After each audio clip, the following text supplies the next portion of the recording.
The show starts in the year 1849. The Vikings are fighting the Nazis. Remember, this is a historically accurate show.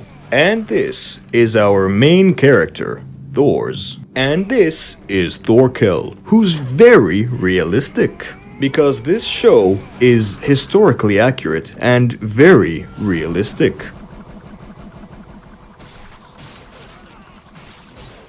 But anyway, our main character, Thors, was getting bored, so he decided to leave. And in the next scene, we discover that he took his family to Antarctica, where they, and the rest of the eccentric weirdos of the world, decided to live together in harmony and frostbite.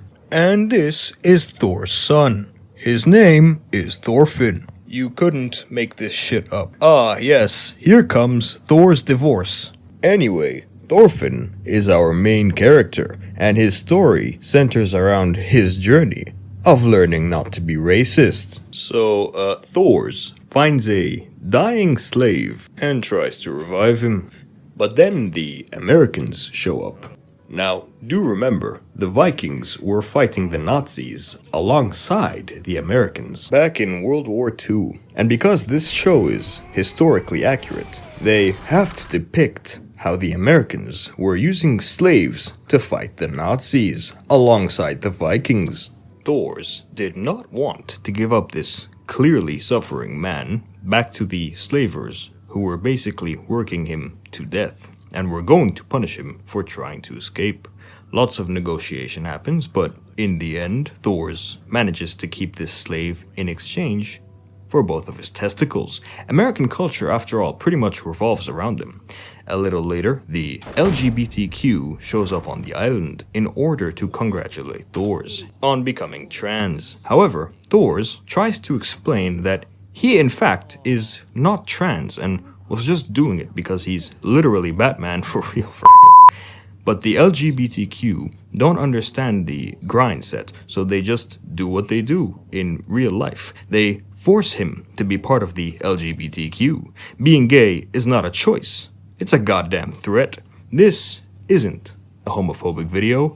I don't really have a problem with the gays or lesbians or Japan. Anyway, by this point, Thorfinn is becoming obsessed with the idea of fighting and the idea of war, to which Thors finds him looking through his old weapons. As such, he asks, "Do you want a sword, Thorfinn? A sword is a tool meant to kill. Why do you need it? Whose life do you intend to take? Enemies? Your enemies? Who are they?" "Well, bad guys." Listen to me, my son.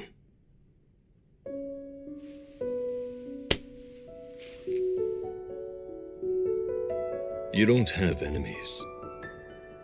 The truth is that nobody has them.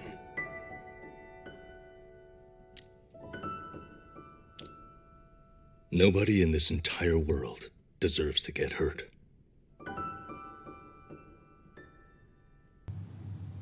That's it. That's the scene. You were expecting a joke, weren't you? Well, too bad. I don't want to make fun of this scene. However, I am behind on my mortgage. Fine, I'll do it. But son, you have no bitches. What? A sword is a tool meant to kill the other guy. Who wants your bitches? In fact, that's the whole reason men have fought each other since the beginning of time. Bitches. And seeing as you have none and are one, and no, your sister does not count. Remember, we are Vikings, not Japan. You don't need a sword. You have no bitches, no cereal, no milk, no friends, and no dad. Wait, but you're wrong about that last one. I still have you, right? Son, you are an anime protagonist. Not for long. Not for long? Not for long. I'm a good father, and like any good father, it's time for me to leave. Anyway, in the next scene, we get introduced to Askeladd.